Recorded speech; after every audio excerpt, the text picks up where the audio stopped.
The year is 1846. America is defined by one single, all-consuming idea: manifest destiny. The belief that the continent, from Atlantic to Pacific, belonged to the brave, the faithful, and the determined. California, a paradise of golden soil and endless summer, was the ultimate destination. The journey was a baptism by dust, river, and mountain, a 2,000-mile odyssey that tested the limits of human endurance. Into this great flow of hope stepped a group of families who would become forever etched into the darkest corner of American history: the Donner Party. They were farmers, craftsmen, and teachers, 87 souls in total, comprised of 33 men, 21 women, and 33 children, led by the brothers George and Jacob Donner and the patriarch James F. Reed. They were not villains, they were optimists. They were not adventurers, they were settlers. Their fate, however, was sealed not by a natural disaster but by a book. Or rather, a lie disguised as a shortcut. Among the party's belongings was a pamphlet written by a smooth-talking entrepreneur named Lansford Hastings. Hastings had published The Emigrant's Guide to Oregon and California, a book that promised a quicker route, a secret, untapped passage that shaved 300 miles off the established California Trail. This shortcut, known as the Hastings Cutoff, was touted as flat, fast, and safe. James Reed, a prosperous man from Illinois with a wife and 4 children, was a man who appreciated efficiency. He devoured the description of the cutoff, which promised to bypass the long looping northern route through the established Snake River Trail. This piece of insider knowledge, this fatal piece of optimism, would be the thread that unraveled their lives. Internal monologue: shorter means less food, less time exposed, and less risk. It's the logical choice. This was the seed of their doom, the choice to trust a map over experience, to prioritize speed over safety. On July 31, 1846, at Fort Bridger, the party made the critical decision. Despite warnings from seasoned trappers who called the cutoff pure madness, the Donner and Reed families pushed their wagons onto Hastings' untested path. The shortcut quickly revealed its treacherous nature. It wasn't flat, it was a grueling, boulder-strewn landscape that forced them to spend days clearing a trail where none existed. They lost precious time hacking through the thick forests of the Wasatch Mountains. The real hell began in the Great Salt Lake Desert. Instead of the promised 2-day crossing, it took them 5. The dry, salt-crusted earth sucked the moisture from their bodies and the strength from their oxen. Wagons sank into the alkaline mud. In the desperate rush, they jettisoned furniture, valuables, and critically precious food stores and water casks. They lost 36 head of oxen in the desert, the fuel, the power, and the future food supply of the expedition. They emerged from the desert utterly depleted, weeks behind schedule, and their provisions dangerously low. The calendar was screaming an alarm they couldn't hear. The physical toll was matched only by the psychological one. The party, originally cohesive, fractured under the stress. Blame was thrown at James Reed for championing the cutoff. The stress culminated in the first, non-environmental death. At a small spring in Nevada, a wagon driver named John Snyder, arguing over the handling of the oxen, used his whip on James Reed. In a moment of panic and rage, Reed drew a knife and plunged it into Snyder's chest. Reed, despite the desperate circumstances, was not allowed to get away with murder. The group held a tense, makeshift trial. The verdict: exile. Reed was banished, forced to ride ahead alone, leaving his family behind with the promise that he would send help from California. This decision, the deliberate expulsion of a fit man even justified, further reduced their already strained manpower. The party was now leaderless, demoralized, and moving slowly into the final, deadly phase of their journey. By the end of October, the remaining 81 people had reached the Truckee River. They were now less than 100 miles from the nearest settlements in California, just over the final, daunting barrier, the Sierra Nevada. They had failed to grasp the most important piece of knowledge required for this route. You must clear the Sierra Nevada passes by mid-October. The pioneers had arrived on October 31st. As they reached the base of the pass, a small, dark cloud appeared on the horizon. It wasn't the usual mountain rain. It was the precursor to an unprecedented early winter storm.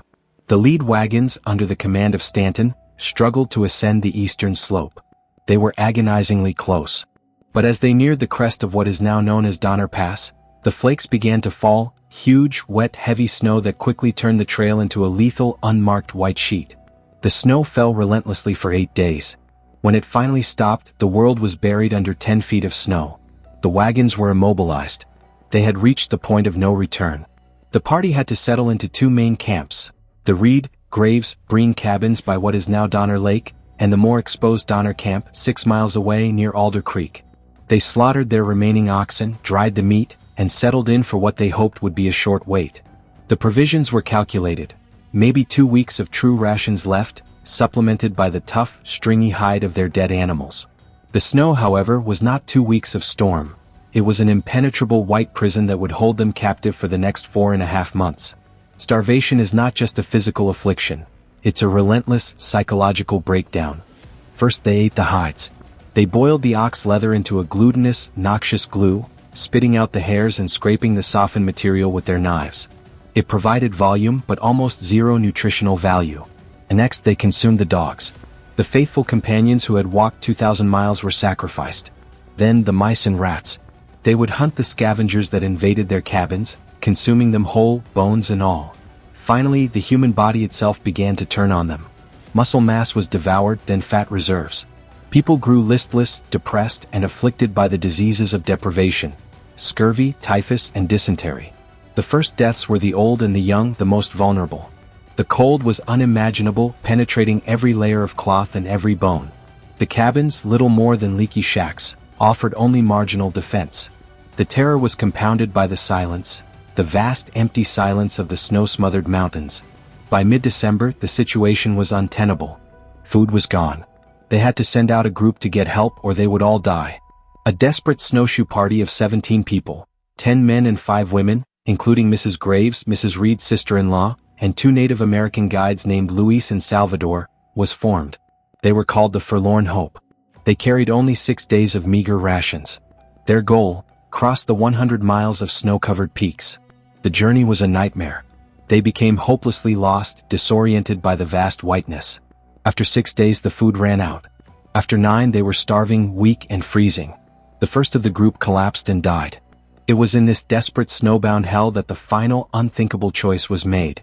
Surrounded by the corpses of their comrades and facing certain death, the survivors realized the truth: the dead could save the living.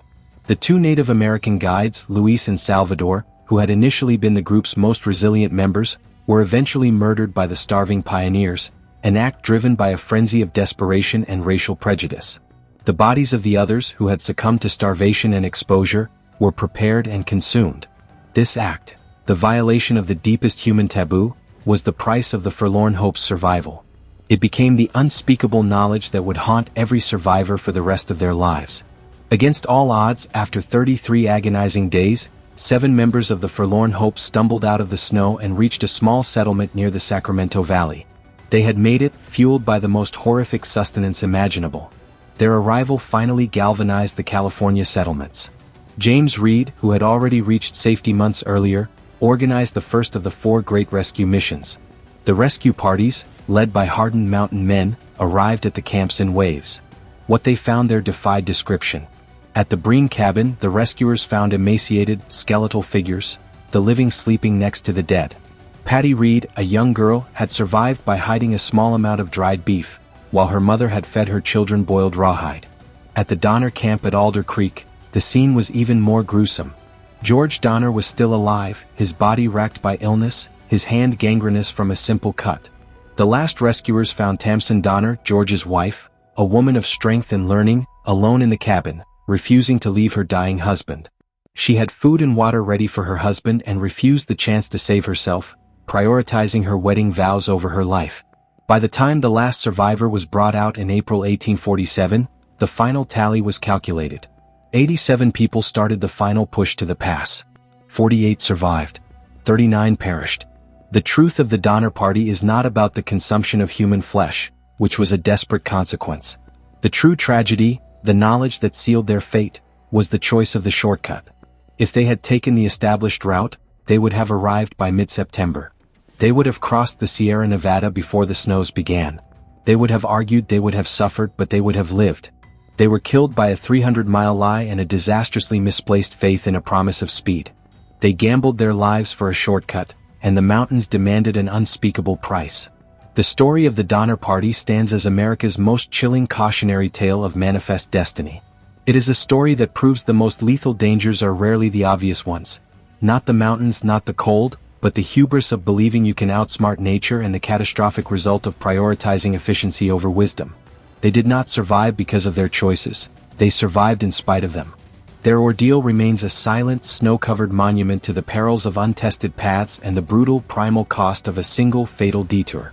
If this descent into history opened your eyes to the real price of the American dream, hit that like button.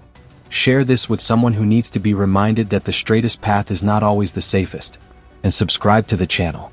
Because here we don't just tell stories, we excavate the brutal, forgotten truths of survival.